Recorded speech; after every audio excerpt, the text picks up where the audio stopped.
It took only 42 seconds for suspicion to turn into shame. A call was made, a judgment was cast, and a man's dignity was questioned in public. But what the caller didn't know was that the man she feared was not a criminal. He was the very protector she would one day depend on. The park was quiet that afternoon, its paths lined with maple trees whose leaves whispered in the late summer breeze. Families gathered under shaded benches, children's laughter weaving into the hum of cicadas. Yet for Karen, a middle-aged woman with a sharp tongue and a sharper suspicion, none of that mattered. Her eyes had fixed on one man. He was tall, broad-shouldered, his skin deep and dark, and at his hip rested a holster with a gun. He walked slowly, calmly, his gaze steady but warm as he nodded to passers-by. To everyone else, he seemed simply a man out for an evening stroll. But to Karen, he was danger incarnate. Her hand shook as she pulled out her phone.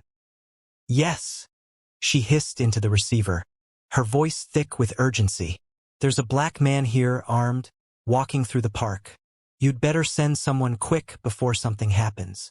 Whispers spread like wildfire as those nearby glanced at the man. Mothers pulled their children closer, and joggers gave him wide berth. The weight of suspicion pressed heavy on him, though he did not falter in stride.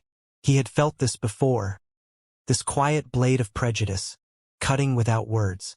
Within minutes, 2 patrol cars arrived, lights flashing across the green lawn. Officers spilled out, hands poised, voices loud. "Sir, hands where we can see them." Karen watched from the sidelines, a smirk tugging at her lips. She had done her duty, she thought. She had saved lives. But the man didn't resist. He stood tall, calm, unshaken. Slowly, he lifted his hands, his voice steady as he spoke. "My name is Marcus Hill. Badge number 43872. Detective, Metropolitan Police." The words struck the air like thunder.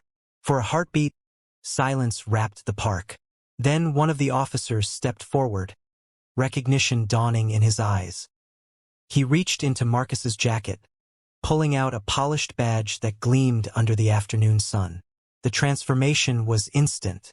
The tension dissolved, guns lowered, and the officer's posture shifted. They saluted him with respect. "Detective Hill," one said, his tone filled with apology. "We didn't realize." Karen's face paled. The smirk vanished. Marcus's gaze drifted toward her, not with anger but with something heavier, disappointment. He walked over, his steps measured, his eyes never leaving hers. She tried to shrink into the crowd, but the silence around them made it impossible. "You called the police," Marcus said softly, "because you saw a black man with a gun. You didn't ask who I was. You didn't think there could be another truth." Karen's throat tightened. She wanted to speak, to defend herself, but the weight of his words pinned her. The crowd, once passive, now shifted uncomfortably. They knew what this was. They had witnessed injustice unveiled. Marcus turned, addressing not just her but everyone present. "Respect is not a gift to be handed out based on color, clothing, or fear. It is the dignity every human being deserves until they prove otherwise. I carry a gun because I swore to protect this city, even those who look at me and see only a threat." The silence that followed was not empty. It was full, heavy, transformative. The crowd bowed their heads slightly, a gesture of shame, perhaps even awakening. Karen's cheeks burned. She had wanted to be the savior of the moment, but instead, she had been unmasked as the villain of her own story. The officers apologized once more before departing, their respect for Marcus evident in every movement. Children, who had watched wide-eyed, now whispered questions to their parents, questions that would not be easily answered. As Marcus walked away, his figure strong against the fading sun, the park seemed different, quieter, but wiser. The man once judged had reminded them all that justice is not in the eyes of the fearful, but in the actions of the just. Karen never forgot that day. The echo of 42 seconds haunted her, a reminder that fear without truth is injustice, and disrespect without cause is its own kind of crime. And Marcus?